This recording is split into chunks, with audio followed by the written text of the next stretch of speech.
여러분 반갑습니다. 어서 오십시오. 노정렬의 시시각각입니다. 오늘도 우리 지역의 핫 이슈와 현안의 핵심을 쉽고 친절하게 풀어드리겠습니다. 오늘의 주제입니다. 21대 국회의원 선거가 여당의 압승으로 끝이 났습니다. 우리 지역 대전 세종에서는 9석을 모두 여당이 차지를 했고요. 충남은 11석 가운데 여당이 6석, 야당이 5석을 가져가서 균형을 나타냈습니다. 이번 21대 총선에 나타난 우리 충청권의 민심은 무엇이고 21대 국회가 해야 할 과제들이 무엇일지 여야 당선인 두 분과 함께 집중 토론해보겠습니다. 노정렬의 시시각각 지금 바로 시작합니다.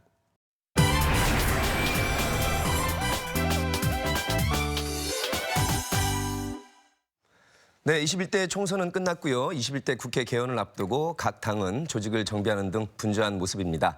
이제 21대 총선 결과에 따라 대한민국 국정의 지형이 어떻게 바뀔지 또 우리 지역의 발전을 위해서 어떤 노력들이 필요할지 두 분의 여야 당선인을 모시고 21대 국회 전망과 과제에 대해서 말씀 나눠보겠습니다. 축하드리면서 두 분을 소개해 올리겠습니다. 더불어민주당의 조승래 의원과 함께합니다. 예, 반갑습니다. 조승래입니다. 고맙습니다. 미래통합당의 성일종 의원과 함께합니다. 네, 반갑습니다. 성일종 의원입니다. 예, 먼저 여러분께 관련 영상으로 안내해 드리겠습니다.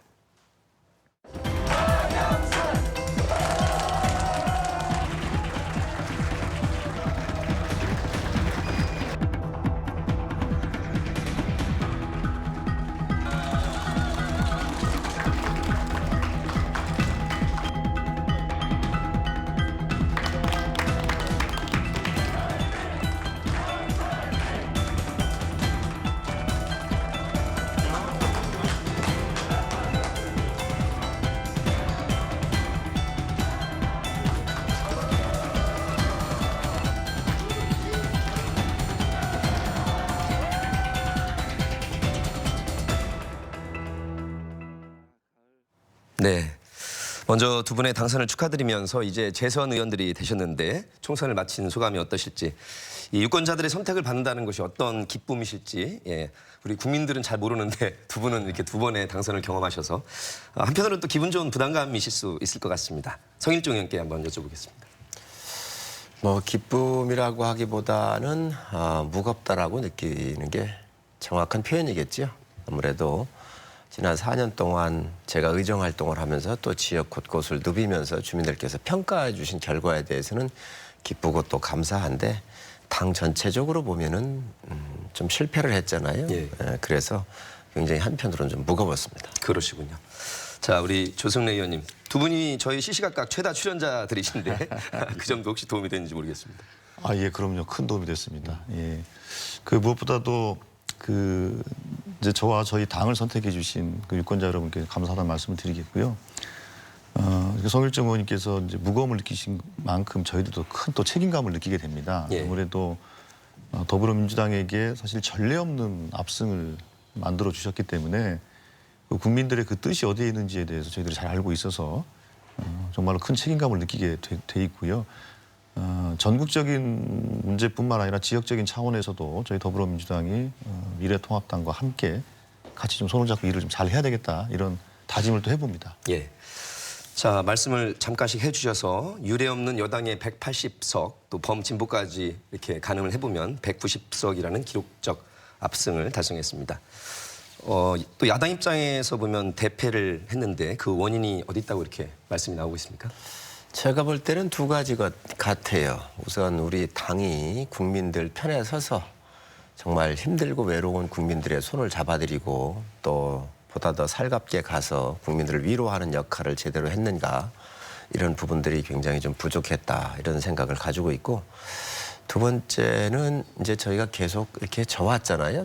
지난 총선에서부터 또 대선과 지방선거 이렇게 오면서 당을 혁신하려고 노력을 했습니다. 안 한 건 아닙니다. 그러나 그 많은 공천 과정에서 나왔던 이런 불필요한 오해의 문제, 그리고 전략적으로 판단했어야 될 이런 문제들을 미숙하게 다룬 것이지요. 그래서 아무래도 변화하는 이 시대 흐름에 맞게 당이 사람을 영입하고 또 그런 사람들을 키우고 하는 이런 역할들을 우리가 소홀히 한 거에 대한 국민적인 심판이라고 생각을 합니다. 네. 180석이라는 그 의석수가 굉장한 부담으로 다가올 수도 있고 또 총선 후에 일성이 더 겸허히 낮은 자세로 임하겠다, 이런 말씀하셨는데 역시 또 이런 숫자는 전혀 예상을 못 하셨나요? 그렇죠. 아무래도 저희들이 선거를 진행하는 과정에서 그 국민들하고 이렇게 접촉을 좀 하다 보면 아무래도 좀 승리할 것 같은 생각은 많이 들었어요. 그 대전 같은 경우도 7석 중에서 4석은 기존에 저희 민주당 의석이었고 나머지 3석이 미래통합당 의석이었는데 그 3석 중에서 저희가 승리할 곳이 있겠다 싶은 판단은 들었습니다. 예. 그런데 3석 전부를 다 저희 민주당이 승리할 거라고는 사실은 생각은 잘 못했습니다. 예. 그만큼 국민들의 선택이 정말로 놀라운 것이죠. 근데 저는 이제 이런 생각을 좀 해봤습니다. 그 사실은 저희 민주당이나 미래통합당이나 할 것 없이 사실은 국민들은 둘 다 마음에 좀 안 들어 하세요. 둘 다 마음에 안 들어 하는 건 사실인데 근데 21대 국회가 20대 국회까지와 다르게 조금 더 정말로 새로운 국회를 좀 해달라는 열망들이 크셨던 것 같고요. 예. 그래서 저는 이제 그렇게 표현을 했습니다. 마치 이제 해방 직후에 우리가 재헌 국회를 만들어 가지고 헌법도 만들고 대통령 선출하고 했지 않습니까? 그래서 대한민국 정부 수립을 이제 국회가 한 것인데 그것과 비견될 정도로 중요한 국회가 저는 21대 국회가 돼야 된다는 생각을 하고 있습니다. 예. 그만큼 국민들이 저희들에게 명령을 하신 거라고 생각을 하고 있고 지금 당장에는 더불어민주당의 의석수가 뭐 180석 돼서 뭐 압승한 것 같아서 뭐 저희들이 우쭐할 수 있는 거긴 하겠습니다만 그런 게 아니라 그 일진일퇴를 하는 국회 공방이 아니라 뭔가 주도 세력을 만들어 줄 테니 한번 일을 해봐라라는 그런 요구가 있으신 것 같아요. 예. 어쨌든 뜻을 잘 새겨서 일하도록 하겠습니다. 예. 어쨌든 유례없는 코로나 전국 속에서 치러진 선거라서 또 세계 각국에서 대한민국의 총선을 주목한 바가 있습니다. 코로나 전국은 이번 선거에 어떤 영향을 미쳤다고 볼 수 있을까요? 사실 제가 볼 때는 이 코로나가 이번 선거의 큰 이제 분기점이라고 생각을 하는데 코로나에 대한 대처는 사실 이 정부가 실패한 게 맞습니다. 왜 그러냐면 이제 저희는 데이터를 가지고밖에 말씀드릴 수밖에 없는데 제가 17일자였으니까 아마 지금은 조금 더 사망자가 한 220명 늘어났을 거예요. 대만이 우리나라 인구의 절반이에요. 그리고 중국의 예속도가 더 높아요. 그런데 대만은 코로나가 났었을 때에 중국을 완전히 봉쇄를 했어요. 그런데 이런 역병이 나면 가장 기본 원칙이 차단과 격리예요. 그래서 완전 차단을 해서 대만 같은 경우는 17일 현재에 사망자가 6명이거든요. 우리는 217명인데 지금 220명 정도 보시면 돼요. 그리고 이 코로나 감염자가 388명이었어요. 우리나라가 인구가 좀 배가 많으니까 대만의 기준으로 본다면 우리가 약 800명 정도 안에서 우리가 관리하면 되는데 이게 어떤 거냐. 우리는 1,500명이었어요. 그래서 이 데이터로 놓고 보면 그리고 마스크 대란 같은 경우가 있잖아요. 그래서 분명 이 정부가 실수를 했어요. 근데 이 정부가 잘한 게 또 있어요. 뭐냐면 이 문제가 났었을 때 모든 걸 정보를 공개해서 병원도 공개하고 특히 개인 같은 경우는 공개하기가 어려운 부분이 있어요. 인권 침해의 소지와 여러 가지 이 저항들이 있잖아요. 이런 것들을 과감하게 정부가 신속하게 공개를 하면서 국민한테 동의를 구하고 그리고 이 마스크 대란에서 봤듯이 정부가 허둥은 됐지만 최선을 다하는 모습을 이렇게 국민들한테 함께 보였단 말이죠. 예. 그래서 이런 부분들을 잘못한 부분도 있지만 정부가 최선을 다해가는 이런 모습을 보인 것은 국민들을 편안케 한 것이죠. 그래서 이런 부분들에 대한 정확한 국민의 판단이 있었다 이렇게 생각을 하고 있습니다. 예. 두 가지 측면이 있다고 이렇게 말씀해 주셨는데 조 의원님께서 보시기는 어떻습니까? 예, 아무래도 말씀하신 것처럼 실제로 확진자 숫자가 지금 현재 10,000명이 넘어가고 있는 상황이고 사망자도 230명 정도가 되는 상황이기 때문에 환자와 사망자분들의 사실은 국가로서의 책임을 다하지 못한 부분에 대해서는 그건 당연히 국가의 좀 비판을 좀 받아야 될 부분이 있다고 저는 봐요. 근데 절대적인 기준은 아마 그럴 겁니다. 그런데 이제 문제는 시민들이 초기에 이제 신천지로 인해서 급격하게 확산된 이후에 대한민국 정부의 그 상황 관리 능력에 대해서 국민들이 좀 신뢰를 하신 것 같고요. 또 이게 단순하게 대한민국 범위 안에서만 평가를 하게 되면 그렇겠습니다만, 그러니까 다른 나라하고 이제 상대 비교를 하게 되지 않습니까? 네. 상대 비교를 통해서 대한민국의 방역 역량이 다른 나라에 비해서 잘 돼 있다라는 것에 대해서 자긍심을 갖게 된 것 같아요. 그러니까 이거는 저는 그 수차례 걸쳐서 말씀을 드립니다만 이거는 문재인 정부가 잘하고 안 하고 그 문제를 떠나서 우선은 대한민국의 방역 역량이 좀 많이 성숙돼 있다. 저는 그 점을 우선은 이제 국민들이 좀 자긍심을 가지신 것 같아요. 그 결과로 저는 아마 이렇게 투표율이 엄청나게 올라간 것도 뭐 진보와 보수의 결집 뭐 차원도 있겠습니다만 정말로 이 코로나 와중에서도 선거가 제대로 진행된다라는 걸 세계 사람들에게 보여주고 싶은 대한민국 국민들의 저는 자존감의 표현이었다고 생각을 하고 있습니다. 예. 그만큼 이제 우리나라의 방역 역량을 신뢰하는 것이죠. 그렇군요. 우리 조승래 의원님이 그 말씀을 하시니까 저 진단이 정확하다고 저는 생각을 해요. 왜 그러냐면 이 의료 시스템에 있어서는 우리가 세계 최강국이에요. 제일 잘 돼 있어요. 제가 이 자료를 또 보건복지위원을 제가 했잖아요. 그래서 아는데 OECD 국가 중에서 1000명당 이 침대 수가 우리 대한민국이 12개예요. 1000명당 12개가 준비되어 있는 거죠. 일본이 제일 많아요. 13개. 하나가 더 많아요. 미국은 2.8개예요.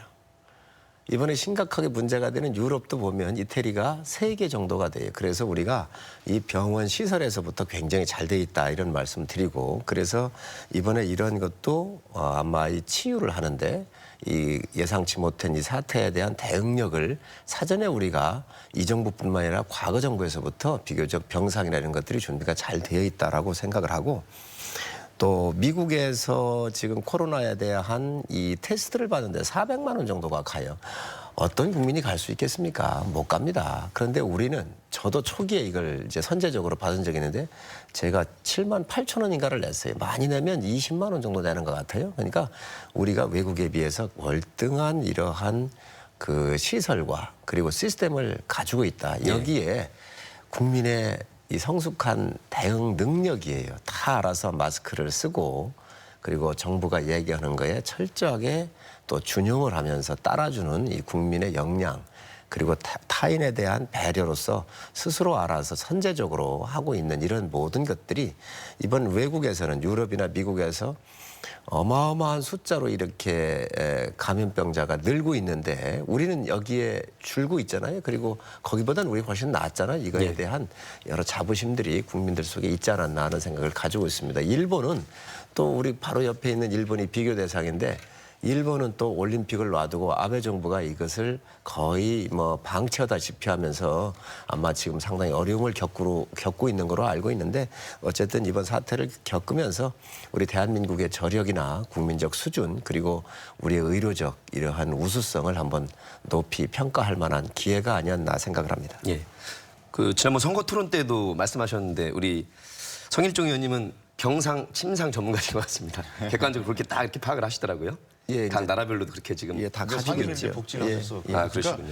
결국에는 그게 이제 대한민국이 그동안 이제 뭐 신종플루니 뭐 사스니 메르스니 이런 걸 거치면서 감염병에 대한 대응 시스템이 역대 정부를 거치면서 잘 돼 있다라는 것이고 거기에 이제 정부의 리더십이 좀 역할도 한 것이죠. 초기에 약간 혼선이 있었습니다만 그 혼선 이후에는 이제 정부의 리더십이 작동되고 그 시스템이 작동되는 것은 그러니까 리더십이 좀 중요한 요소거든요. 그러니까 시스템이 잘 갖춰져 있다 하더라도 아까 이제 일본의 병상수를 말씀하셨습니다만 그런 시스템이나 인프라가 잘 갖춰져 있다 하더라도 리더십이 제대로 작동되지 못하면 그게 방역 시스템이 가동이 안 되거든요.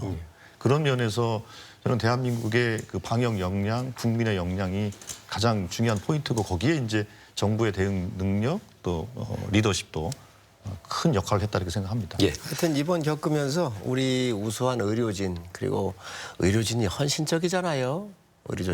의료진들이 굉장히 헌신적이었고 또 여기에 함께한 우리 자원봉사자들한테 다시 한번 고맙고 감사한 인사를 드립니다. 예, 온 국민이 아마 같은 마음으로 이렇게 의료진에 대한 감사를 표하고 있는 것 같습니다. 충청권 민심을 한번 분석해 보겠습니다. 역대 이 충청권의 표심이라는 것이 전국 판세의 미니 축약판처럼 역할을 해왔는데 이번에도 역시 적용이 됐습니다. 대전 세종이 더불어민주당이 전석을 석권을 했고요. 충남은 11개 선거구 가운데 6석은 민주당 그리고 통합당에게 5석을 주셨습니다. 이 선거 결과 어떻게 보시는지요? 먼저 조 의원님께 여쭙겠습니다. 예, 이제 대전의 경우에는 그 7석의 의석 중에서 20대 국회는 이제 민주당이 4석, 그리고 미래통합당이 3석 이렇게 돼 있었습니다. 그러니까 균형추가 이제 맞았죠. 근데 이번 선거를 통해서 7석 전체 의석을 이제 민주당이 이제 차지하게 된 것인데 저는 그걸 이렇게 보고 있습니다. 그러니까 아까 말씀하신 것처럼 충청도 또 이제 대전 분들이 국토의 중심이자 이제 국정 운영의 중심추 역할을 좀 해왔는데 그 중심추를 여당에게 힘을 실어주는 방향으로 이제 움직인 거죠. 움직인 결과 이제 그렇게 됐다고 보고 있고 또 한편으로는 대전의 경우는 그렇습니다. 충남의 경우는 이제 뭐 이따가 말씀드리겠습니다만 대전의 경우에는 그 허태정 시장과 그다음에 오개 구청장이 2년 전에 이제 그 구청장으로 되면서 그때 원도심 지역인 동구와 대덕구는 이제 구청장이 교체가 됐습니다. 예. 그 과정에서 아마도 그 원도심 쪽에 있는 주민들께서 그 민주당 구청장의 일하는 모습을 좀 보시면서 좀 잘한다. 그러니 국회의원도 민주당으로 좀 바꾸는 게 어떻겠냐라는 이제 그것이 작동이 좀 되신 것 같아요. 예. 그래서 그러한 요인들이 다 복합적으로 결합이 돼서 대전의 경우에는 그렇게 선거 결과가 나타나지 않았나 싶고요. 충남의 경우에는 제가 잘 모르겠습니다만 이제 성일정 의원님 제외하고 나머지 분들은 다 이제 중진 의원들이시지 않습니까? 그런 의미에서 민주당에게 힘을 실어주면서도 미래통합당의 중진 의원들을 통해서 충청권의 힘을 좀 키우려고 하는 그런 또 전략적인 선택도 또 하신 것 같아요. 그래서 역시 충청도민들은 참 현명하다 이런 생각을 해봤습니다. 예. 그러면 충청권 말씀을 하셨기 때문에 우리 성 의원님께서 충청권 5석은 그래도 수성을 했습니다. 어떤 의미로 보시나요? 아무래도 충남에서는 이제 6대5로 균형이 좀 맞아졌지요. 그래서 이 어려운 난관 속에서 굉장히 바람이 셌음에도 불구하고 이렇게 생존한 분들이 5명이 있습니다. 제가 이 다른 데서도 질문을 받았는데 이 한 분 한 분이 일을 잘하시는 분들이에요. 그래서 저는 개인적으로 어떤 생각을 갖고 있냐. 일하는 분들은 그래도 지역에서 버리지 않는구나 하는 생각을 했습니다. 그래서 앞으로 우리 지역을 위해서 좀 더 일을 좀 많이 하려고 하는 그런 명령 아닌가 하는 생각을 가지고 있습니다. 앞으로 하여튼 맡겨주신 일, 우리 충청권 전역에 대한 일과 지역구에 대한 일들을 꼼꼼히 좀 챙겨서 열심히 하겠다는 약속드립니다. 예. 대전의 경우에 특이한 게 중구, 동구, 대덕구 이른바 구 원도심 지역에서는 보수세가 강했었는데 이번에는 새로운 얼굴로 민주당이 차지를 했습니다. 어떤 요인이 작용했을까요? 그거는 이제 그 20대 국회의원 선거를 사실 돌아가 보면 그 당시에 이제 중구, 동구, 대덕구에 그때는 이제 제3당이 존재하지 않았습니까? 예. 국민의당이라는 존재가 있었는데 그때 득표율을 보면 그렇게 돼 있었어요. 그러니까 서구와 유성구는 국민의당 후보자가 15%를 넘는 후보자가 없었습니다. 다 10%에 15% 사이 득표를 했고 중구, 동구, 대덕구는 그 20%를 넘는 정도의 득표를 했습니다. 그러니까 이 영향으로 팽팽한 3자 구도로 되면서 사실은 그 민주당 후보자들이 낙선한 경우가 좀 있었는데 지금은 이제 제3정당이 없는 상황이고 그리고 앞서 말씀드린 것처럼 구청장을 교체함으로 인해서 그 민주당에 대한 선호도가 좀 상승한 측면도 있고 이게 이제 복합적으로 작용하면서 원도심의 승리로 이끌었던 것 같고요. 또 한편으로는 원도심의 그 미래통합당 그 현역 의원님들의 그 경력이 구청장을 하시고 국회의원을 하신 경력들을 다 예. 공통된 경력입니다. 그래서 그게 또 어떤 영향을 미쳤을지도 저는 좀 관심거리긴 해요. 그래서 아마도 그렇게 해서 구청장, 국회의원 길게는 한 10수년, 짧게는 한 8년 정도의 그 일에 대해서 아무래도 구도심은 좀 낙후되어 있다는 인식들이 강하시니까 그거에 대해서 현역 의원들도 책임 있는 것이 아니냐라는 그런 그 주권자들의 또 판단도 있었던 것 같아요. 예. 일을 한 것에 대한 평가 또 일 잘할 사람을 뽑았을 것이다. 그렇습니다. 이런 분석을 해주셨습니다. 미래통합당 대전 쪽 후보들께서 4.15 국회의원 선거 실태 조사단을 구성해서 이제 관건 선거와 금권 선거 의혹을 제기하기도 했는데 이 부분 어떻게 보십니까, 의원님? 부정선거 얘기가 자꾸 나오는데요. 제 개인적으로는 이 국가의 시스템이라고 하는 게 그렇게 허술하다고 생각을 하지는 않습니다. 그래서 그런 것들은 상당히 신중할 필요가 있다. 그러나 낙선자들이 제기하고 있는 사전투표에 대한 여러 가지 의문이 있으니까 특히 낙선자 아닌가요? 이제 국가의 공권력이라고 그런 것은 억울해하는 사람들에 대해서는 개별적으로 검증해 줄 의무가 또 있습니다.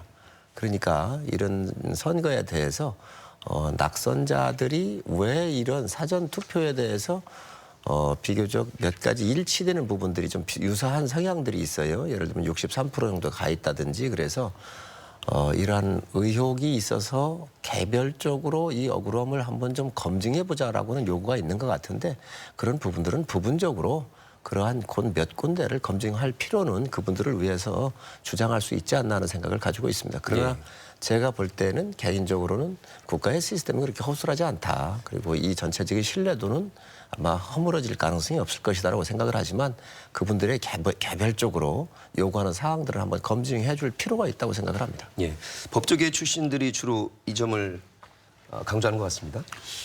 예, 그게 이제 성일정 의원이 말씀하신 것처럼, 그러니까 개별적인 낙선자의 그러니까 재검표 요청이라든지 뭐 이런 거라면 뭐 충분히 그럴 수 있다고 저는 봅니다. 근데 그게 아니고 대전광역시당 차원에서 소위 이제 조사단을 공식적으로 구성을 하고 거기서 뭐 무슨 관건 선거가 있다, 금권 선거가 있다, 뭐 이런 걸 하겠다라는 것이고 동시에 이제 투표함 뭐 보전 신청을 하겠다라는 것이 돼 있는 거거든요. 그러니까 이거는 낙선자의 개별적 행위가 아니라 공당의 공식적인 활동으로 저희들은 이해를 하고 있어서 그 부분에 대해서는 자칫하면 이게 선거에 대한 불복으로 오해될 소지도 있다고 저는 보고 있습니다. 그러니까 말씀하신 것처럼 개별 낙선자가 뭐 예를 들면 재검표를 요청한다든지 뭐 하는 행위는 할 수 있는 것이죠.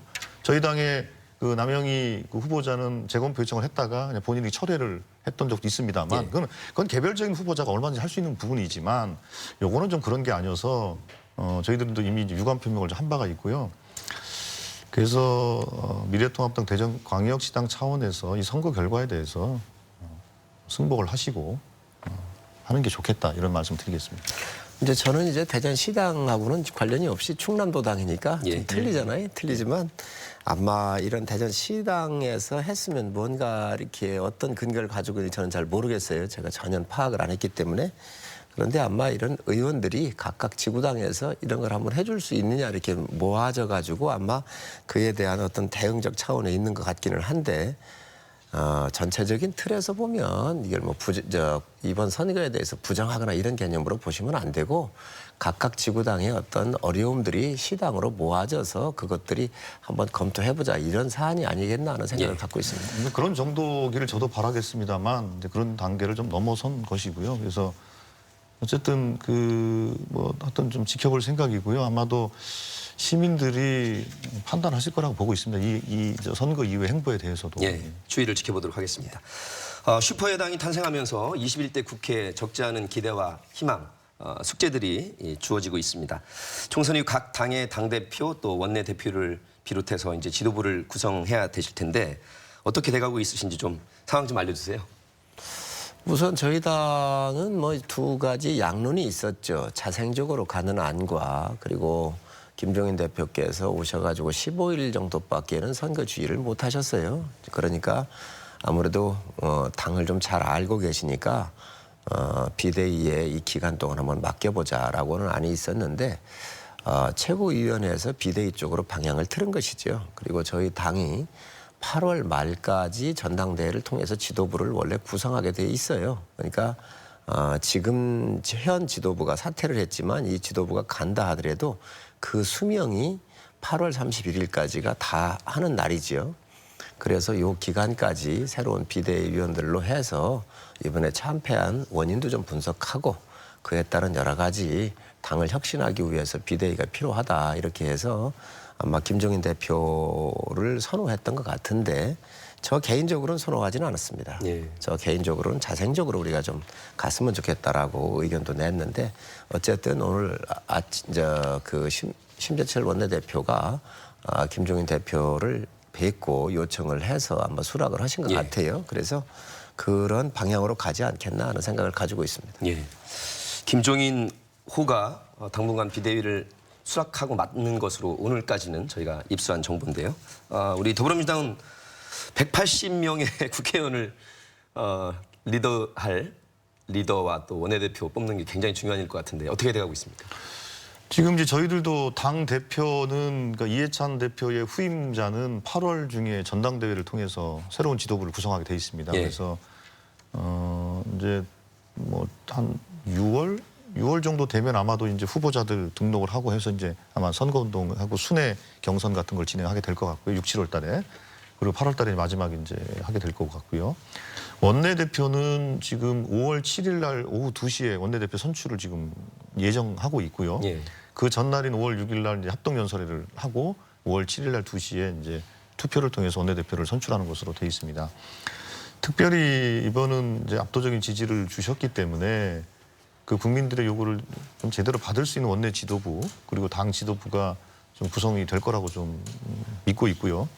그 과정을 통해서 과거에 우리가 열린우리당 시절에 152석의 의석을 가지면서 국민들에게 원래 신뢰감보다는 안정감보다는 좀 불안감을 줬던 것도 사실이거든요. 당내 뭐 이견들이 워낙 많이 표출되고 그랬었던 것인데 정말로 180석에 걸맞는 그 안정감을 국민들에게 드리기 위해서 하여튼 최선의 노력을 다할 것이고 그렇게 일할 수 있는 그 원내 지도부, 당 지도부가 구성될 거라고 믿습니다. 예. 자, 비례위성정당의 등장이 이번 21대 총선의 굉장히 중요한 포인트였습니다. 1당, 2당에서 만든 이른바 비례위성정당인데 이제 선결과가 나왔고 미래통합당의 자매 형제정당인 미래한국당이 19석을 차지했고요. 우리 더불어시민당에서는 17석, 또 열린민주당은 3석 이렇게 차지했습니다. 통합해야 된다, 또 따로 교섭단체를 만들 수도 있다, 이런 여러 가지 얘기들이 오가고 있는데 성 의원님 어떻게 보십니까? 참 20대 국회에서 가장 부끄러운 기록들이 이 부분이에요. 이 선거법을 여야가 합의를 못했고 또 여당이 독주에 의해서 만들어졌었던 아주 기기묘묘한 참 국민들한테 부끄러운 정당들이 저희 당이나 민주당이나 다 똑같습니다. 그래서 이 대의 원칙에는 안 맞는 것이지요. 그래서 참 다시 한번 죄송하다는 말씀을 드리고 그러면 이 당이 앞으로 어떻게 갈 것이냐. 큰 원칙에서는 합당이 맞습니다. 원칙에서는 맞습니다. 그런데 제가 볼 때는 이제 원내 전략이라고 하는 게 있는데 야당이 소수로 전락을 했잖아요. 그러니까 야당이 여당의 건강한 의원들도 야당이 잘 견제를 해줬으면 좋겠다. 옳은 소리를 좀 많이 해줬으면 좋겠다라고 하는 게 여당 의원들에서 나오는 이야기거든요. 그런데 예를 든다고 한다면은 이제 공수처가 되겠는데 이 공수처장을 임명을 할 때 야당에 추천하는 게 2명 있어요. 그러니까 지금 저희 당 하나가 추천하는 있었을 때에 이게 2명을 다 추천할 수 있는 거냐 아니면 1명씩 따로 해야 되느냐 이런 문제를 우리가 검토를 해보고 있는 건데 예. 만약에 이 검토가 다 끝나면 큰 대의 명분에서는 저는 합치는 게 맞다고 생각을 합니다. 그렇군요. 예. 그러면 이제 여당을 이렇게 좀 더 우리가 견제를 좀 더 용이하게 한다든지 왜냐하면 180석 또 범여권 전체로 보면 190석이 되기 때문에 그래도 야당이 조그만 역할이라도 있으면 제대로 된 견제의 기능을 알릴 때 국가가 정상적으로 그래도 편협하게 운영되지 않을 수 있는 것을 막을 수 있는 거거든요. 그래서 그런 측면에서 한번 우리가 몇 사람 얘기를 하는 것 같은데 어쨌든 이 부분에 대해서는 큰 대전제하에서는 자매정당이라고 저희가 만들겠습니다. 국민 여러분 죄송합니다라고 양해를 구했단 말이죠. 그래서 이 부분은 전체적인 큰 틀에서 보면은 통합을 하는 게 맞습니다. 예. 우리 주승리 의원님께는 민주당 계열에서는 더불어시민당이 이제 17석으로 위성정당 중에서는 압승을 했는데 열린민주당이 또 문재인 대통령을 지키겠다고 이렇게 자임하면서 3석을 또 얻었단 말이에요. 어떻게 해야 되는 겁니까? 우선은 그러니까 더불어시민당하고는 뭐 조건 없는 합당 뭐 이렇게 이제 얘기가 좀 오가고 있는 것은 알고 있고요. 그렇게 진행을 할 생각입니다. 그래서 그 명실상부하게 활동하는 게 맞겠다 이런 판단을 하고 있고요. 열린민주당의 경우에는 사실은 조금 좀 양상은 조금 다른 것 같아요. 그러니까 문재인 대통령을 지키겠다라고 표방을 하시긴 합니다만 그리고 또 어쨌든 그분들도 지지했던 또 국민들도 있죠. 그러나 어쨌든 그 중에서는 또 뭐 예를 들면 그 민주당으로 또 공천을 배제됐던 분들이 또 가서 또 했던 분도 있고 해서 그 부분에 대해서 현재 상태에서는 그 열린민주당까지 포함해서 합당 대상으로 생각하고 있지는 않은 것 같아요. 그런 민주당의 예. 많은 의원들이 그런 생각이 있으신가요? 아니면 그렇죠. 예. 예. 그렇다고 보고 있고 저는 우선은 이제 저 시민당하고의 그 합당을 생각을 하고 근데 이제 그 중에서 이제 그 한 2분인가? 예, 2분인가는 순위에 배정되신 예, 2분인가는 본인들의 소속 정당으로 돌아가겠다고 하는 분들이 있어서 그분들은 이제 그 선택을 존중할 수밖에 없을 것 같고요. 그렇게 되면 아마도 15분이 아마 합류가 되지 않나 싶습니다. 예. 자, 21대 국회 개원을 앞두고 있습니다. 그런데 20대 국회를 저희가 논할 때 아무것도 안 할 때는 식물국회다. 또 몸싸움과 고성이 오갈 때는 동물국회다. 이렇게 국민들의 따가운 이런 오명까지 받아야 했습니다. 21대 국회는 정말 일하는 국회를 만들어야겠다는 민심이 높아지고 있고요. 그래서 일하는 국회법 그런 움직임도 있고 꼭 필요한 정치개혁 과제에 어떤 것들이 있을지 우리 의원님들께 생각하시는 바를 좀 말씀해 주시죠. 제가 볼 때 일을 않는 모습이 언론에 투영되는 것이죠. 싸움하고 있는 모습이 투영되고 있는 것이죠. 우리 조 의원님도 나오셨지만 변명 같지만 국회의원들이 일은 열심히 합니다.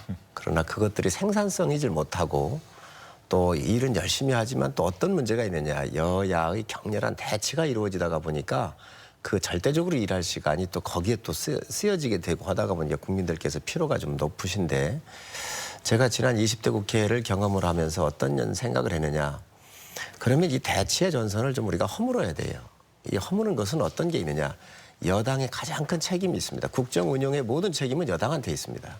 야당은 반대를 하기 위해서 있는 거예요. 그래서 영어로 보면 이 어포지션 파티 이렇게 쓴단 말이죠. 그래서 야당의 반대는 그 기본인데 문제는 뭐냐. 그러면 그 야당을 어떻게 포용하고 협의를 할 수 있도록 또 협치를 할 수 있도록 여당이 양보할 수 있냐 하는 것이 굉장히 전 중요하다고 생각을 해요. 지난 20대에서는 세력이 좀 비슷했으니까 또 여당은 범여권을 함께 묶어서 150석이 넘어갔으니까 야당을 완전히 테이블에서 배제한 경우가 많이 있었거든요. 그러다가 보니까 극한적으로 대치적 상황이 와서 국민들이 피로도가 높았다 이렇게 말씀을 드리고 이제는 그런 문제를 이제 거론하지 못할 거로 봐요. 왜냐하면 법녀가 190석이 넘었는데 이 거대한 힘을 가지고 하기 때문에 이제는 아마 이 야당의 발목 잡았다. 또 야당 때문에 못하겠다. 이런 이야기는 이제 벗어날 수 있지 않겠나. 예. 그래서 정말로 이번 21대가 상당한 분기점이 될 텐데 저는 여당한테 드린다고 말씀을 좀 드리면 야당을 포용하시라. 그리고 넉넉하게 하시라. 그리고 여당이 모든 것을 책임지고 야당한테 양보하면서 타협하고 하면은 굉장히 생산적인 이 싸움의 횟수가 좀 줄면서 이렇게 잘 국회를 이끌어갈 수 있지 않겠나 하는 생각을 가지고 있습니다. 아포지션 파티 반대당이다. 원래 속성이 그렇게 말씀해 주시니까 룰링 파티 주도하는 당으로서는 책임이 크긴 하는 것 같습니다. 당연하죠. 그 여당의 책임은 뭐 무한 책임일 수밖에 없습니다. 근데 이제 문제는 20대 국회까지의 과정은 그러니까 국민들이 보시기에 합리적인 수준에서의 싸움이 된다면 사실은 그거는 국민들이 관전하게 해도 사실 재미가 있는 거예요. 그런데 이제 합리적 수준이 아닌 곳에서 싸움이 이제 벌어지는 것처럼 국민들이 느끼기 때문에 갖는 실망감이 크셨다고 생각을 하고요. 그 부분은 이제 여야든 다 똑같습니다. 그래서 저는 이제 그 원칙적으로 반대를 위한 야당, 그렇죠. 무한 책임을 갖는 여당, 이렇게 이제 원론적인 차원의 문제가 아니라 21대 국회가 정말로 국민들이 보시기에 합리적인 수준의 룰을 가지고 일을 할 수 있도록 하는 게 좋겠다. 예를 들면 적어도 회의하면서 싸움은 좀 해야 되는데 회의를 열 거냐 말 거냐만 가지고 계속 싸움을 해왔어요. 그러니까 국민들이 보기에는 피곤하죠. 그래서 한참 그 국회의원 총선이 진행되는 과정에서 이제 우리 당의 원혜영 의원, 그다음에 그 미래통합당의 김무성 의원, 그리고 정병국 의원 이런 분들이 그분들은 이제 다음번 21대 국회 일을 안 하시는 분들이에요. 예. 그분들이 그 일하는 국회법이라는 것을 좀 제출한 게 있습니다. 예. 그래서 회의를 그 정기국회를 제외하고 매월 1일 날 국회가 개회된다. 자동으로. 네. 그렇게 해서 그런 거 하나하나를 다 좀 정하는 것으로 해서 아마 국회법을 만들자라고 하는 그 제안들이 있는 것 같아요. 그래서 그 원론적인 수준을 뛰어넘어서 구체적이고 합리적인 국회에 일하는 프로세스를 만들어내는 게 저는 무엇보다 중요하다고 보고 있고요. 그래서 저는 그 국회의원 선거 공약 중에 그래서 그 일하는 국회를 위한 국회법 개정도 저도 공약으로 건 바가 있습니다. 그래서 저는 그렇게 좀 제도화를 좀 했으면 좋겠어요. 예. 이제 식물국회, 동물국회라는 오명에서 벗어나서 정말 일하는 국회, 또 인간적인 국회로 맹활약해 주시길 바라겠습니다. 그런 가운데 가장 중요한 이슈가 또 긴급재난지원금에 관한 논란인데 당정청은 일단은 전 국민에게 지급하는 걸로 합의는 했고요. 또 야당은 선거 때는 다 주는 것이 좋다고 했다가 지금은 약간 입장이 바뀐 것 같은데 어떻습니까, 성 의원님? 저는 이런 감염병이 왔었을 때는 선제적 대응이 굉장히 중요하다고 생각을 해요. 그래서 선거 기간에도 우리 서산시하고 태안 군수한테 지방정부 차원에서 이 재난지원금을 빨리 지급해라 이렇게 요청을 했었지요. 예. 이제 문제는 재원입니다. 재원. 이 재원을 어떻게 할 거냐. 국가의 부채가 조금 늘어나서 다음 세대에 부담을 주기 때문에 이에 대한 고민은 청와대도 하고 있을 거고 여당도 하고 있을 거고 야당도 다 하고 있어요. 그래서 이 부분에 대한 가장 어려운 문제 때문에 고민을 하고 있다는 말씀드리고 특히 저는 그 고용유지 지원금 같은 경우 저희 지역엔 이제 자동차 완성업체에서부터 부품업체까지 많이 있어요. 그래서 중국에서 부품 수입이 원활치 못했었을 때 제가 동이오토라고 하는 회사를 방문했었을 때 고용유지 분담금이 있어요. 이 부분이 뭐냐면 3분의 2는 정부가 되고 3분의 1은 기업이 돼야 되는데 이 재난 사태가 왔는데 기업의 책임이 전혀 없는 거거든요. 기업도 지금 장사가 안 되는데 또 이 고용 유지에 대한 지원금을 회사가 부담을 해야 돼요. 그래서 제가 올라와서 노동부 장차관 그리고 국무조정실장 총리한테 얘기를 해서 이게 90%까지 올라갔어요. 그래서 이러한 조치를 해서 신속하게 좀 해달라 이렇게 말씀을 드렸는데 지금 이제 문제가 되고 있는 여러 가지 이걸 이제 이 비율 때문에 저한테 질문하신 것 같은데 이거 같은 경우는 그렇게 고민할 필요가 없지 않나 하는 생각이 듭니다. 그래서 얼른 빠른 시간 내에 지급하는 게 좋겠다라고 생각을 하고 있습니다. 전 국민에게요? 그렇습니다. 예, 성 의원님 입장이 그러신데 우리 통합당 내 다른 의원분들도 다른 생각이 혹시 있으실까 봐. 이제 국회는 여러 사람들이 여당도 마찬가지고 야당도 마찬가지고 많은 사람들이 있어요. 예. 어느 게 더 중하냐 경하냐 이걸 따지다가 보니 자기 의견들이 있는 것이니까 네. 이 전체적인 큰 키는 다 정부가 지고 있는 겁니다. 알겠습니다. 조 의원님. 예, 그래서 이제 뭐 당초에 아시는 것처럼 이제 한 50% 수준의 그 재난지원금을 지급하자라는 것에서 70% 수준까지 올라갔었고 한참 선거 캠페인을 진행하는 과정에서 미래통합당의 환경환 대표께서 이제 전 국민에게 50만 원씩 지급하자라는 안을 들고 나오셨고 그거에 대해서 그러면 민주당도 그걸 수용하겠다 해서 사실상 선거 과정 속에서 그 양당의 주요한 지도부들이 그 약속한 바가 있기 때문에 이건 국민적 합의가 끝난 것이다. 저희들은 그렇게 이제 이해를 했던 것이고요. 네. 그 정부는 정부 안은 70% 아니었으니까 그걸 이제 제출을 했고 그거에 대해서 당정 간의 이제 협의를 통해서 우선은 이제 100% 지급하는 것으로 하고 혹시 이제 나는 그 재난지원금 필요 없다고 하는 분들은 자발적인 기부를 좀 해달라. 이렇게 이제 정리가 된 것이죠. 그래서 성일정 의원님 말씀하신 것처럼 그 미래통합당의 이제 그 공식적인 당론이 어떻게 확인되는지 사실은 그 당론이라고 보기는 좀 어려울 것 같아요. 지금 현재는 그렇습니다. 예를 들면 뭐 그 저 김재원 예결위원장이 말씀하신 것은 개인적인 견해로 저는 보고 있고 예. 그래서 개인적인 견해를 조금 떠나서 예를 들면 당 차원에서 논의가 좀 되셔가지고 정리를 해주신다면 아니면 그거는 당론을 안 모으고 개별 의원들의 판단에 맡기겠다 그러면 뭐 그거는 또 그거대로 또 국회에서 진행을 하면 될 것 같습니다. 그래서 중요한 문제는 벌써 그 추경안이 제출이 됐고 지난 월요일 날 또 시정연설까지 하지 않았습니까? 예. 그래서 다음 주 중에서는 최소한 국회에서 좀 의결을 좀 해야 되겠다 그렇게 생각을 하고 있고요. 그다음 또 한편으로는 그 이제 재원에 대한 부담 문제가 있는 것도 사실입니다. 그래서 지금 현재는 그 세출을 좀 구조조정해가지고 70% 수준을 좀 맞춘 것 같고요. 나머지도 하려면 저 국채 발행을 좀 해야 되는 이런 것까지 포함을 좀 검토를 해야 될 것 같은데, 예. 근데 저는 그렇게 생각을 하고 있어요. 그러니까 우리나라의 그 채무 수준이라는 게 다른 나라에 비하면 그래도 좀 여유가 있다는 평가들을 받고 있는데, 물론 그것도 상당히 안정적으로 관리하는 게 좀 필요하다고 보고 있습니다. 근데 예를 들면 그런 거죠. 그러니까 국민들 이렇게 어려울 때는 그럼 누가 빚을 질 거냐? 국민들이 져야 되는 거냐? 아니면 국가가 좀 나눠서 져야 되는 거냐? 저는 이렇게 어려울 때는 국가만 재정 건전성을 따질 것이 아니고 정말로 국가도 조금 빚을 져가면서 국민들에게 좀 도움을 줘야 한다 저는 생각을 하고 있어요. 예. 안 그러면 다 국민들이 빚을 질 수밖에 없는 상황이 생깁니다. 제가 볼 때는 이게 이제 신속성 문제거든요.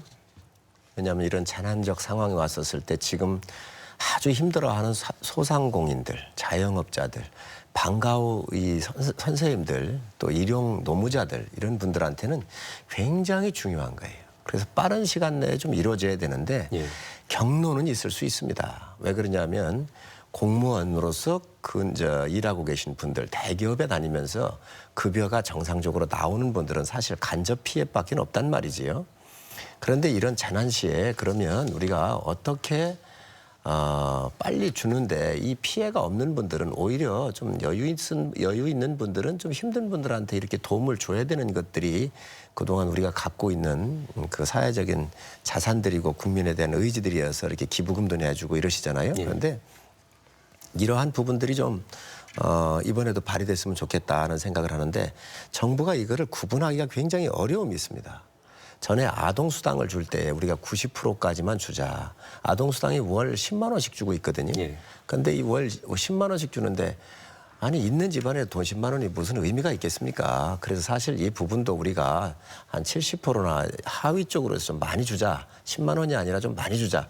이번에도 이 재난지원금을 줄 때 정말 힘들어하는 분들한테 이 발생에서부터 종결될 때까지 소득의 90% 충분하게 좀 우리가 줄 수 있으면 좋겠다라고 하는 게 이제 그런 생각을 많이 했었는데 이 구분하기가 어려워하는 게 정부의 입장인 것 같아요. 그러나 원칙적으로 볼 때 기본적으로는 지금 피해가 없는 분들, 거의 미미하거나 없는 분들은 좀 배제하는 게 맞습니다. 그래서 이제는 아마 그 대안으로 이 신속성 때문에 주고 기부를 이렇게 좀 유도하자 이렇게 얘기하시는 것 같은데 하여튼 정부가 그 결정을 하는 대로 이렇게 아마 국민들이 협조가 있을 것으로는 저는 생각을 하고 있지만 어쨌든 이 주는 방법에 대해서는 갑론을박이 있을 수 있습니다. 알겠습니다. 오늘의 마지막 논점으로 넘어가도 되겠습니까, 의원님? 제가 요것만 간단하게 말씀드릴게요. 대전시에서 거기 이제 그러니까 중위소득 기준으로 해서 한 50% 정도까지 이제 지급하는 이제 재난지원금을 이제 하고 있는데 상당히 좀 어려움을 겪고 있더라고요. 그게 뭐냐면 결국은 어떤 기준이 있어야 되는 거 아니겠어요? 근데 지금 가장 그 손쉬운 기준은 건강보험료 부가 기준 가지고 하는 게 가장 손쉬운 기준이거든요. 근데 그게 이제 그거는 특히 이제 그 지역가입자 같은 경우는 과거의 기준 가지고 진행하다 보니까 현재의 소득 감소를 반영하기 어려운 구조가 돼버리더라고요. 그래서 그런 현실적인 고통들이 있어서 결국에는 그 전 국민에게 지급하는 방식이 좀 맞다 이렇게 좀 보는 것 같아요. 알겠습니다. 제가 이거 조금만 말씀을 드리면 이 건강보험료를 기준으로 하다가 보니까 건강보험료상의 자동차의 그 CC로 주로 이렇게 하잖아요. 예를 들면 20년 차량을 탄 차하고 새 차를 구입한 CC가 낮은 거하고 비교했었을 때 굉장히 형평성의 문제가 있거든요. 그래서 이거는 참 어려운 문제인데 이거 같은 경우는 제가 왔었을 때 그 소득의 기준으로 좀 보는 게 더 합당하지 않겠나는 생각을 가지고 있는데 이에 대한 불만들이 굉장히 많아요. 국민들께서. 그래서 이 판단 기준도 다시 한번 정부가 좀 살펴보시라고 제가 말씀드리겠습니다. 좋은 정책 보완점들을 제시해 주시기 바라고요. 대전 얘기가 나왔으니까 이제 우리 지역의 현안과 과제로 오늘 마지막 이슈를 한번 제기해 보겠습니다. 이제 국회의원이라는 그 신분이 국가 발전과 지역 발전 동시에 이루어내 주셔야 되는데 우리 두 당선인께서 생각하시는 대전 지역의 특히 중요한 우리 지역의 이슈와 현안 어떤 것들 잡고 계십니까? 아무래도 제일 중요한 게 이제 혁신도시와 관련된 내용입니다. 혁신도시는 지난번 국회에서 국가균형발전특별법이 통과가 되면서 대전과 충남의 혁신도시 지정이 가능하도록 이제 법안 통과는 돼 있습니다. 그거에 따라서 혁신도시 지정하는 절차를 좀 착수를 해야 될 것 같고요. 또 한편으로는 혁신도시 지정이 중요한 것이 아니고 결국에는 우리가 그걸 추진했던 이유는 2차로 있을 공공기관 이전을 이제 대전과 충남의 공공기관이 유치될 수 있도록 하는 것을 위해서 사실은 혁신도시 지정을 요청을 했던 것이기 때문에 저희 당은 지난번에 4월 9일 날 이해찬 대표 그리고 이낙연 위원장이 오셔가지고 그 대전 충남의 공공기관 이전이 차질없이 진행되도록 뒷받침하겠다 이렇게 약속을 한 바가 있습니다. 그래서 아마 이제 본격적으로 공공기관 이전이 이제 논의가 될 텐데 그거에 따라서 대전과 충남에 정말로 좋은 공공기관이 유치될 수 있도록 노력하는 것이 가장 중요한 그 21대 국회의 과제가 아닌가 싶은 생각이 있습니다. 지역구가 유성인 씨라서 유성 복합터미널 추진도 굉장히 큰 이슈인가요? 예, 그렇습니다. 그게 지금 사업자가 여러 번 그 민간 사업자가 좀 좌절을 거치면서 사실은 유성 구민들과 대전 시민들의 큰 실망을 좀 끼치고 있는 것도 사실입니다. 지금 현재 사업자도 지금 이 문제가 이제 PF죠. PF가 제대로 이루어질지에 대해서 좀 의구심이 좀 발생하고 있는 상황이라서 물론 아직까지 결론은 난 상태는 아닙니다만 그거에 따라서 그 복합터미널의 정상 추진을 위해서 특단의 대책까지도 우리는 검토해야 된다 저는 주장을 했고요. 관련해서 여러 가지 국비 확보를 위해서 뭐 도로를 위한 국비 확보라든지 환승센터 국비 확보 등 이런 걸 제가 좀 진행은 했습니다만 문제는 터미널 기능을 할 수 있는 중추 기능을 건설하는 문제가 있어서 그거에 대해서는 이제 좀 특단의 대책, 그러니까 공영 개발 형식으로라도 진행을 하는 게 좋겠다 이렇게 저는 요청을 하고 있습니다. 네. 성일종 의원님, 충남에 또 가장 긴급한 현안과 과제도 꽤 많죠. 네, 많지요. 우선 서부권 쪽으로 봐보면 의료 문제가 제가 볼 때 가장 큰 현안이 아닌가 싶어요. 우리 서산과 태안 쪽에는 충청남도 15개 시군 중에서 긴급한 환자가 발생을 했었을 때 닥터 헬기로, 응급 헬기로 큰 병원으로 이송을 하고 있는데 이 이송률이 50%가 넘어요. 서산과 태안이. 그래서 저희 지역에는 반드시 좋은 병원을 좀 유치해야 되겠다. 그래서 이제 서울대학교 의료사업 분야인 이 공공의료사업 분야가 저희 지역으로 와 있죠. 제가 국회의원 되고 난 이후에 협상을 해서. 그런데 이게 전에 도지사 권한대행을 하셨던 남궁영 권한대행이 계실 때 서울대학교 전면 위탁을 서산의료원을 서울대학교 전면 위탁을 주자 이래서 동일하셨던 사항이에요. 또 서울대학교에서 이 부분에 대해서 전면 위탁을 주면 다 검토를 하겠다 이렇게 얘기를 했었고 또 이 자원 부분도 우리 지역에 있는 기업들하고 협의를 해가지고 전면 위탁을 하려고 그랬었죠. 그런데 이 부분이 그냥 절름발이로 와 있는 상태예요. 지금 현재. 반쪽만 와 있어요. 그래서 이거를 이번 빠른 시간 내에 다 서울대학교로 위탁을 다 주어서 우리 지역에 서울대학교 병원이 서산의료원에 위탁을 받아서 내려오게 되면 서태안은 물론이고 당진 또 내포 지역의 예산 홍성 보령까지도 큰 수혜의 지역이 이렇게 될 수가 있다고 생각을 합니다. 그래서 앞으로 이 부분을 우리 양승조 지사님하고 협의를 해서 빠른 시간 내에 우리 이 의료의 격차에 대한 문제를 해소할 수 있도록 최우선 과제로 삼아가지고 이렇게 협의를 하겠다는 말씀드립니다. 예. 두 분은 이제 재선 의원이 되셨고요. 이번에 대전, 세종, 충남에서 처음으로 금배지를 달고 선량이 되신 일종의 후배님들이 계셔서 어떤 덕담 내지 바람이 있으실까요, 혹시? 처음으로 입성하시는 분들을 위해서? 예, 아무래도 그 이제 주권자들의 선택을 통해서 국회의원이 되셨기 때문에 그 선택의 무게에 대해서 아마 크게 느끼실 것 같아요. 저도 국회에 등원하기 전까지 그 한 달 남짓의 기간 동안 사실 어떻게 지냈는지 참 지금 생각하면 잘 그래요. 근데 그 사이에 준비를 좀 잘하는 게 좀 무엇보다 필요한 것 같아요. 특별히 이제 그 현안에 대해서도 조금 정리를 하실 뿐만 아니라 국회의원으로서 국회가 어떤 기능을 갖는지 또 정당이 어떤 역할을 하는지에 대해서 좀 깊은 좀 숙고를 좀 해주시는 게 어떤가 싶은 생각이 좀 들고요. 근데 뭐 후배들이라고 하지만 또 보면 또 뭐 연배들은 저보다 또 많으신 분들 더 많으신 많으시죠. 분들이에요. 예. 대부분 그래서 아직도 막내를 못 벗어난 것 같아요. 그러세요? 장철민 또 당선자가 있네요. 그렇군요. 예, 예. 우리 정 의원님? 자기 생각도 많이 했을 것이고요. 또 정치를 왜 하는지에 대한 여러 가지 자기 신념 체계가 섰기 때문에 아무래도 국회에 입성하지 않았겠나 하는 생각을 합니다. 이런 분들한테 뭐 저희가 뭐 충고한다고 하는 것 자체가 그분들이 더 나은 면이 있는데 좀 저희가 드리는 게 좀 어색하게 들릴 수 있습니다. 그런 것보다는 국회의원을 제가 4년 하면서 느꼈었던 건 뭐였냐면 국회의원은 늘 사회적인 약자 편에 서는 게 맞겠다 생각을 합니다. 그래서 굉장히 힘들어하는 분이 많이 계시잖아요. 요즘 같은 경우 소상공인이나 자영업자 이런 분들 굉장히 힘들어하시잖아요.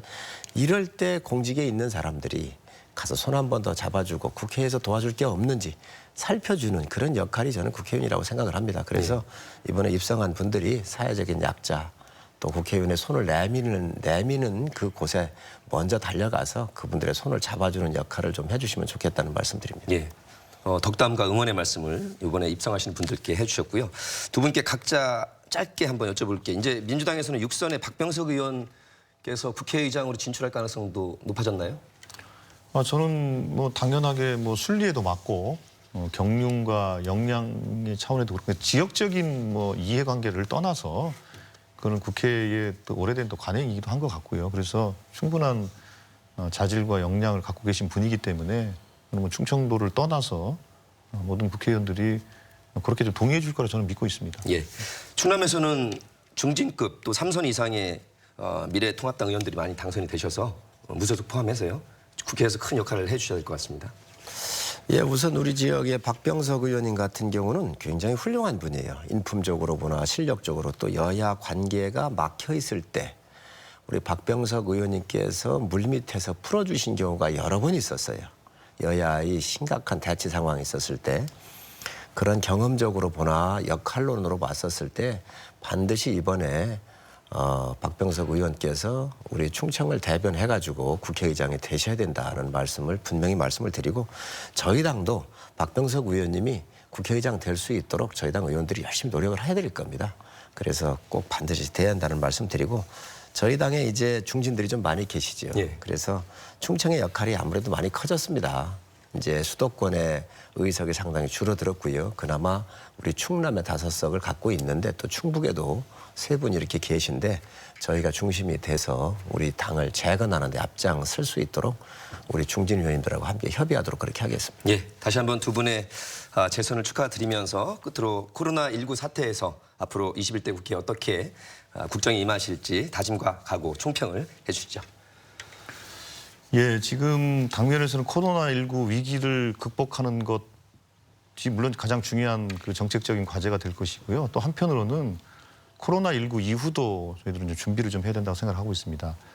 세계 유수한 석학들이나 해외 언론들에서 말씀하시는 것들을 보면 코로나 이전과 이후가 많이 달라질 것이다라고 예상들을 많이 하고 있습니다. 그만큼 우리가 그 어찌 보면 이 4차 산업혁명이라는 거대한 그 기술적 변화의 물줄기 속에서 코로나라는 상황이 던져져 있기 때문에 훨씬 더 구조적이고 근본적인 변화가 있을 거라고 저는 보고 있습니다. 그래서 이 미래에 대한 준비가 정말로 잘 되지 않으면 대한민국이 정말 앞으로는 어려워질 것이다. 지속 가능하지 못할 것이다라는 걱정도 있는 것입니다. 이건 비단 뭐 대한민국뿐만 아니라 인류한테 주어진 숙제라고 보고 있는데 대한민국이 방역 과정에서 또 코로나19에서 있음에도 불구하고 선거를 통해서 민주주의가 작동되는 것을 보여줬지 않았습니까? 그런 것처럼 이 위기 상황도 정말로 구조적이고 근본적인 전환 준비를 대한민국이 잘 할 수 있는 국가가 되도록 21대 국회는 정말로 일하는 국회가 돼서 그 미래에 대한 철저한 준비를 하는 국회가 되기를 좀 희망하겠고요. 저도 그걸 하기 위해서 열심히 노력하도록 하겠습니다. 예. 21대에서는 야당의 역할이 이제 무엇보다도 좀 중요하죠. 왜냐하면 거대 야당이 되기 때문에 견제할 수가 없어요. 수적으로 견제할 수 없고 그래서 앞으로 저희 당이 국민들을 향해서 대의 명분을 가지고 국민한테 직접 소구하는 방법밖에 없겠다라고 생각을 합니다. 그래서 비록 소수로 전락을 했지만 거대 여당을 견제하고 국민들한테 직접 다가가면서 이 국가의 균형을 잡는 역할에 최선을 다하겠다는 말씀드립니다. 예. 300분의 국회의원 가운데 우리 지역에서 당선되신 국회의원들께서 정말 빛나는 의정활동으로 큰 박수 받으시길 바라겠습니다. 두 분의 오늘 고마운 말씀 잘 들었습니다. 노정열의 시시각각 오늘은 여기까지 함께해 주셨습니다. 저는 다음 시간에 찾아뵙겠습니다. 고맙습니다.